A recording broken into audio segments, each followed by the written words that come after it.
Welcome to another episode of Listen to Sade and Bridget Renee. Today we are drinking Stella Rose Blueberry. Yes, y'all. Get into it.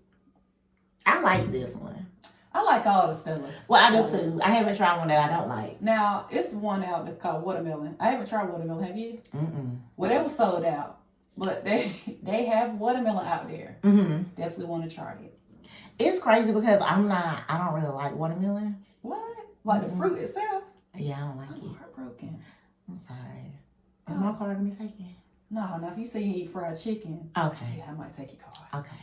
Well, but I have learned that I like watermelon flavored things. So maybe this summer I will try watermelon again. Yeah, try it. Okay. Yeah, I'll do that. You know, I want to go to a vineyard. Williams family, we need to come see y'all out there. We do. Oh, speaking We of, need to come see y'all. if I'm not mistaken, it's an event. But I gotta get the info. Okay. I'll let you know. Yeah, let's do it. Well, today we are talking about friendship accountability. Yeah.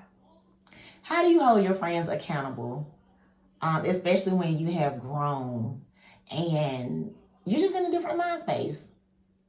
How do you hold your friends accountable? What you think? Well, I feel like everybody needs, that space to grow, of course. Some people not gonna like your growth. Some That's people true. gonna feel like you're being different, or sometimes, let me see how I can word this. People want to keep you in a certain box. Yeah.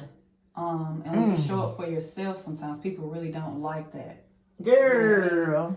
So, I feel like friendship accountability too. When you see I'm acting out, I'm not doing something that you know is out of my norm, tell me about myself. Yes. Because I feel like that's a form of love. Like, you're not going to allow your friend to look crazy out here and do some old silly shit. You know what I mean? Like, that's friendship accountability too. Yeah, for sure. You know what I mean? Like, check me. Like, nah, you shouldn't be doing that. That's a form of accountability. Yeah. I agree. Lately, I have definitely been holding friends accountable for things that they have been doing because I'm big on making myself accountable. Right. You know what I mean? So, and to be honest, I feel like it has kind of strained a couple of my friendships because of the fact that I'm holding them accountable for their actions in that moment. You know what I'm saying? Like, because I'm always a friend that's going to listen and I'll hear you out. And then when you say something that's, I feel like is not taking accountability for your actions in whatever that said situation, I say, hey, well, X, Y, and Z, you could have avoided that by doing this, or you could have avoided that by doing that. And I just think that it's important for us to do because, I mean, then too, it creates a space where you help them with that delusional mindset. You know what I'm saying? I do. But I will say this. What I have learned, everybody not going to show up how you show up. That's true. Everybody not going to be how you would be. And I had to learn that the hard way. Absolutely. So I agree with you as far as holding people accountable, as far as showing up for you. Like, yes, ma'am. Like, you show up for them, they should show up for you. Yeah. And then too, like you but it's said, not reciprocated with. Right. It's not. And I think that's okay too because everybody is different. However, on the flip side, don't get upset with me because you know what type of friend that I am. You know what I mean?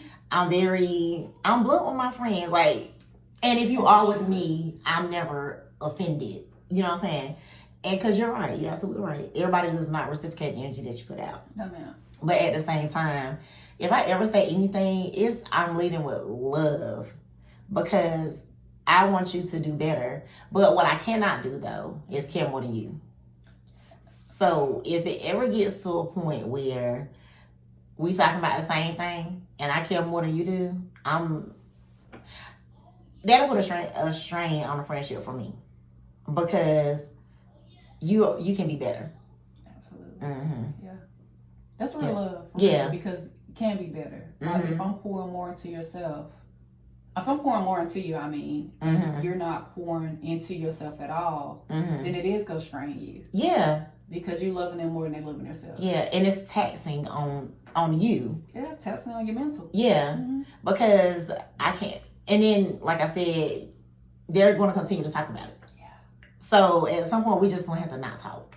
Yeah, because it can become draining. Mm-hmm. Now, I know I once was a friend that actually used to talk about my upbringing a lot to my friends because I had a very harsh upbringing. Mm-hmm. A lot of people don't know that, maybe because I carry myself. Yeah. But even with that, you just never know what people been through in life experiences. Mm-hmm. But I used to talk about it a lot to my friends because I couldn't understand it. Right. So I'm like, as I got older, I was burning them the hell out. Thank you for still loving me because I know I burnt you out. But you know what? Thank you for listening. We didn't learn it. That was your outlet. Definitely was my outlet for sure. You know what I'm saying? Mm-hmm. When we were growing up, therapy wasn't really a thing. No, not for black people. You ain't crazy. You ain't No, wrong with yeah. you. I'm like, It wasn't. And at what point would you have ever gotten it out? absolutely. Because I internalized a lot. Well, then I did. So I would internalize it. And then finally, I felt in a space with my friends where I could be comfortable enough to be vulnerable and let it go. But it still was a burnout because I don't know what they was going, what they had going on mentally. Because sometimes us as friends, we don't have that mental capacity. Yeah, you know what's crazy? I do have a friend, and every time she calls me, she's like, "Is this a good time to talk?" Yeah, and that's a respectful question. Yeah. It's like, well, I can't today because my mental one, I don't have the space. I can't compartmentalize this right now. Right. Yep. And I apologize, but can I get back to you? Can I do a rain check on this day? Yeah. Yeah. So I could be more present for you. Yeah. But it comes with growth. Yeah. And I'm not in no way saying that everybody needs to grow at the same pace. However, what I am saying is that when you grow and you become a certain way, it burns you out a lot quicker when it's like you're my friend, we're still hanging with each other, you know, and I feel like every friendship is different. Yep. People bring different things to you. Yep. But when it's like you have grown from some of the most basic things in life, you just don't have time to cater to that thought process. You don't have time to cater to that mentality, because at what point will you learn? And you said it, like they say, you're choosing to make those decisions. Yeah, they're choices. It's not a mistake. You know what I'm saying? Right. So at what point have you learned from the things that has happened in your life? At what point have you learned from and decided to do something else besides the same thing? Well, some people also have to keep getting burned. Yeah. To realize that it's actually burning. And I agree. Like they have to keep putting their hand on the stove because sometimes it don't click for everybody how it might click for you, me, or whoever else. So it's like they might just not understand it yet, like what they're doing to themselves, whether it's self-inflicting, whether it's hurting a friendship, whether it's whatever, unfortunately. That's true. Because everybody wired differently. They are. And at some point, you're not obligated to stick around either. Hell no, you're not. You know what I'm saying? And I think that you get tired. Yep. Just like you get tired in everything, any type of relationship. Family members, romantic relationships, friendships, at work. You know what I'm saying? You just get tired. And at some point you separate yourself. Yeah. Like we can coexist. Yourself. Yeah. We can coexist. It's no bad blood. It's none of that. However, I'm not capable of continuing this relationship in the way that it's operating. So, yeah, that's filled. Yep. I also feel like a part of that for me and my personal experience is when certain things started to happen in my life, I felt like my friends shifted. Like they weren't able to accept. Sometimes friends accept you in whatever era that you're in, right? Yeah. And that's when they were meant to be your friend. Absolutely, in that season. Yeah. Yep. I was just having a conversation earlier with my man, and we were talking about a friend that I have, and a friend group, I should say, that I have. And I feel like, of course, some of us have become closer than others and things like that. And I said, it's just different types of bonds. Absolutely. You know what I'm saying? It's different types of bonds. Yeah. I know sometimes in situations, you can be trauma bonded with a person, right? You can be trauma bonded. But when that trauma is ended, that friendship is over. Yeah, this Annika, what do you have left? Where's the compatibility at? Yeah, it was not an organic relationship. No. because Sound like you you're said trauma bonded. You understand what I'm saying? I do. Trauma don't last forever. No, you outgrow it. Yeah, it can last for years, Yeah. but it's not forever. You understand what I'm saying? Mm-hmm. So once you outgrow it, or let's say, oh, I bonded because we don't like the same person. Mm-hmm. That's not a genuine friendship. That's not. Y'all bonding because y'all talking about that person. That person. That's not a friendship. You know what I'm saying? That's not a friendship. That's not a friend. And that's, to me, falls up under trauma bonding. I agree. You know what I'm saying? Like, so of course, how long do you feel like that relationship can really sustain? Mm-hmm. Because you have connected with this person because of a mutual individual that neither one of y'all like. I agree. How long do you think that relationship gonna last? Because it doesn't have any. What it's else no do we have to foundation. talk about? What Right. else do we have to talk about? It's no foundation. Mm-hmm. It wasn't organically grown. Nope. It's different things like that. I've just sat back Mm-hmm. and I've noticed. I also, talking about accountability, when I do see when friendships fall apart, you know, I never feel like I'm in the middle, because for me, it's important to stand your ground on how you feel, period. And communicate. Yeah. Now, you can be neutral, but you should also be able to very clearly state how you feel about it. And you should also feel safe enough to communicate your feelings. Correct. If we're really friends. If we're really friends, yeah. you should feel safe enough to communicate. Right. This is what I like, what I don't like. This is what I observe. This is what I'm feeling. Yeah. Yeah. Mm-hmm.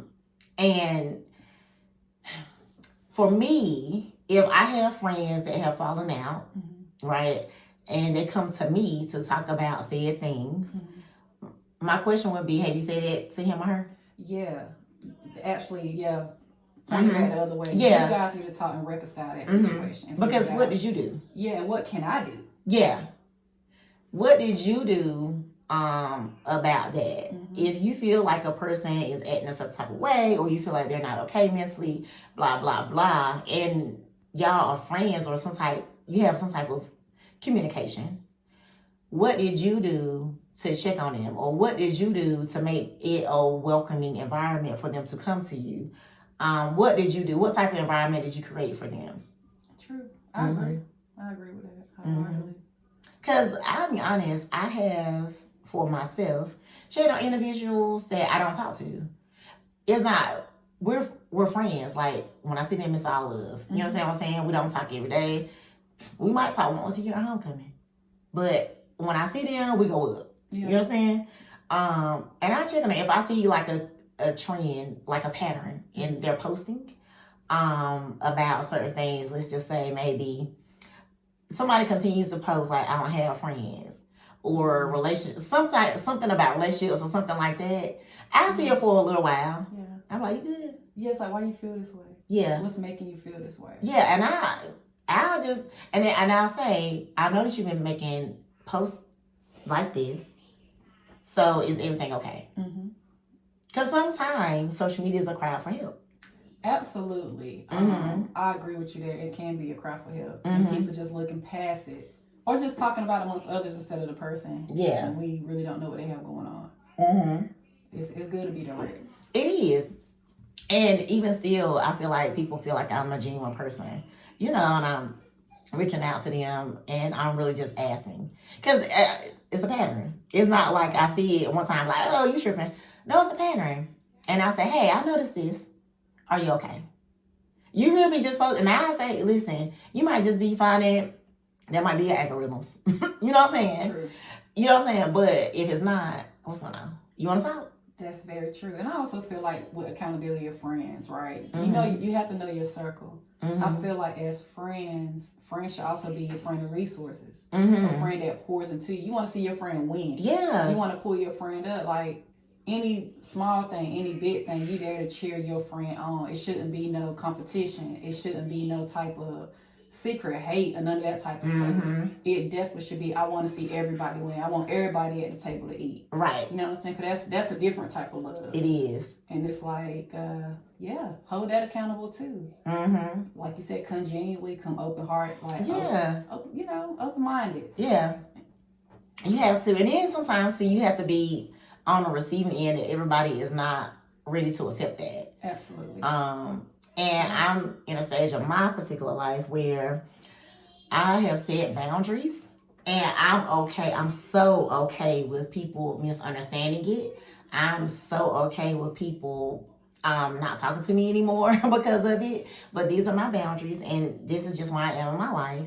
In order to continue to be in my life, these, you know what I mean? And I don't feel like it's anything crazy at all, but I'm just a different person. That part. And for my experience, I noticed I put myself in certain like spaces in order to be accepted by friends. Like, oh, I need to do this, or I need to be this way just to be friends with a person. I'm like, no. Yeah.